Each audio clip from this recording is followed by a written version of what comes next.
So yeah, pretty much Miles gets his new suit. He was like, does this make my butt look big? Do I look sexy? Don't answer that. It's true and it's a fact of life. And boy freaking jumps off into the Sunday.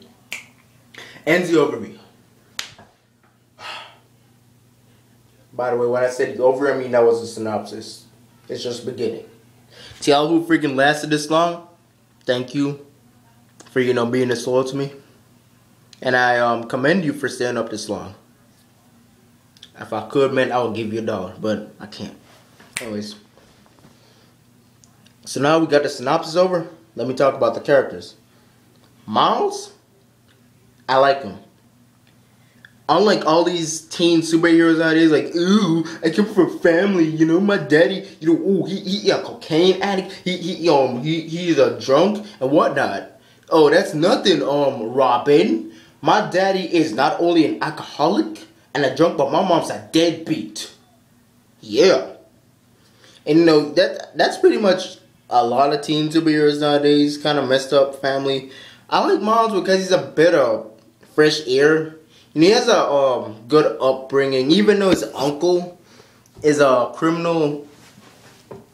It hasn't really interfered or integrated in his life fully yet, because he just kind of learned about it. But again, I like Miles, average Joe kid. He has a middle school education.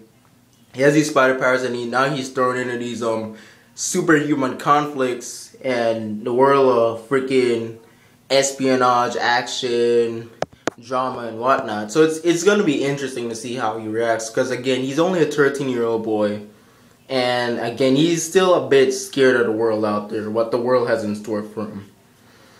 And he also has to deal, and one thing about Miles is gonna have to kind of have it pretty tough, because not only does he have to deal with a world that hates mutants, even though he's not a mutant, he's a human mutate. But his dad, if he freaking catches whiff of him being, a freaking superhero, then he might, kind of hate him and disown him or whatever. And then he also has to deal with factions like the freaking government and the X-Men, and Bobby Drake and Human Torch, because, those guys are probably going to have some beef in them trying to, beat that boy up for trying to be like Spider-Man or whatever. So it's going to be interesting to see a normal 13-year-old boy kind of react to these things. And also, what's also interesting, what I kind of look forward to with seeing with Miles, is that he's not Peter Parker. And when I say that, he's not a chemist. He's not a, he's not a science genius. He's not a chemistry geek.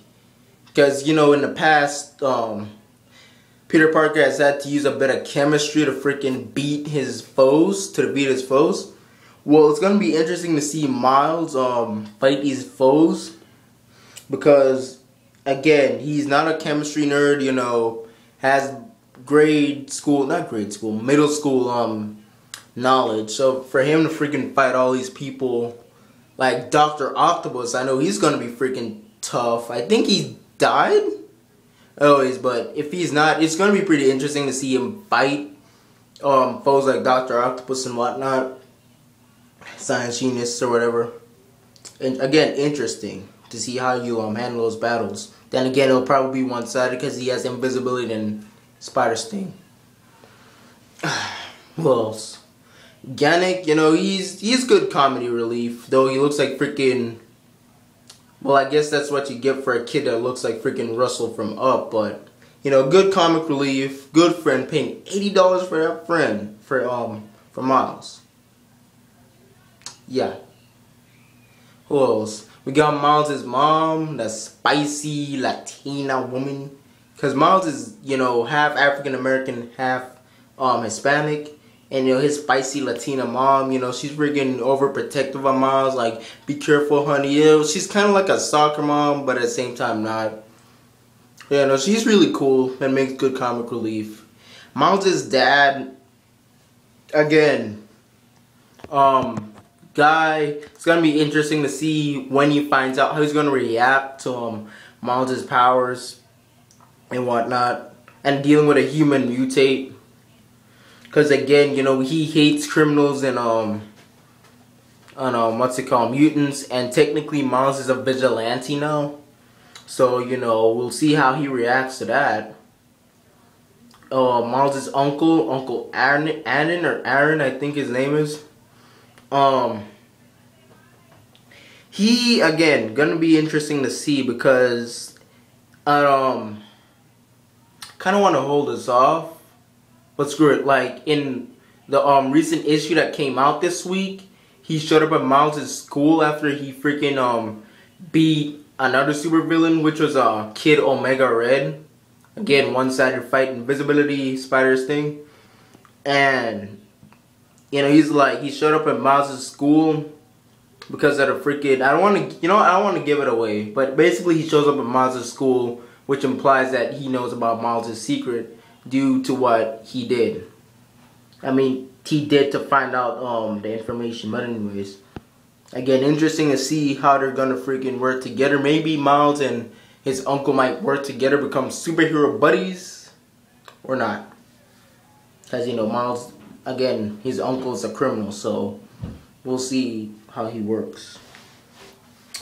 And also, who else am I missing? I forgot to mention, like I said, Miles and Gannick, they live in a boarding school during the weekdays, and they also have a third roommate. I don't remember his name, but he's not really, I'm not too sure how to put it. Like, he's kind of comic relief, but I think he's going to play a major role in the story arc soon. Maybe he might become another Green Goblin, because he hasn't given any signs of, you know, becoming a Green Goblin, but he just looks like he'll become a Green Goblin.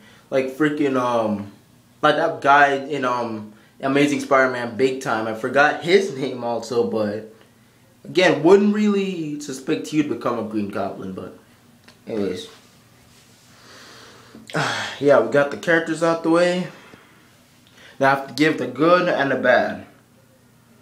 Now, let me give the bad. I already listed. Again, really, I don't really have a lot of bad things to say about this issue. Let's see. The only bad thing, again, I have to say is, it should have given Miles a different reason to be Spider-Man.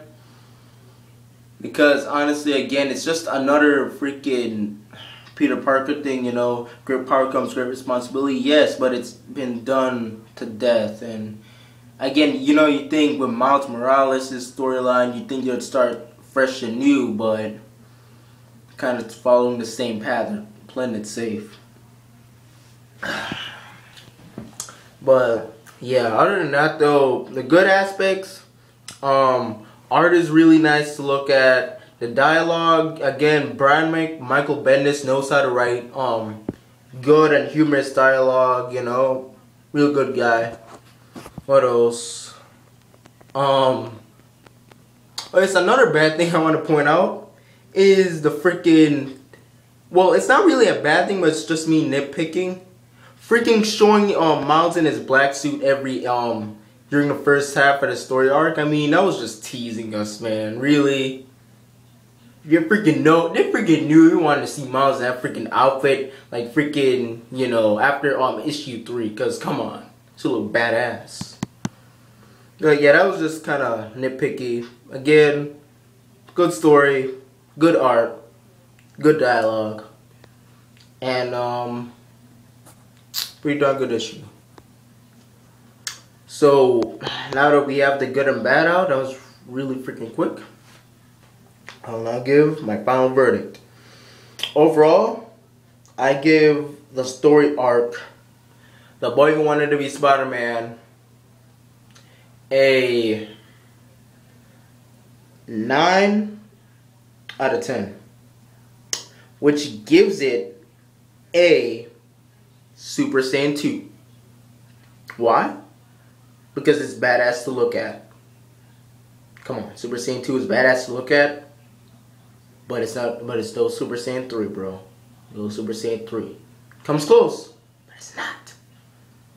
But yeah, gets a 9 out of 10. Super Saiyan 2. Again, real good storyline. The pacing is a bit rushed, And in most stories,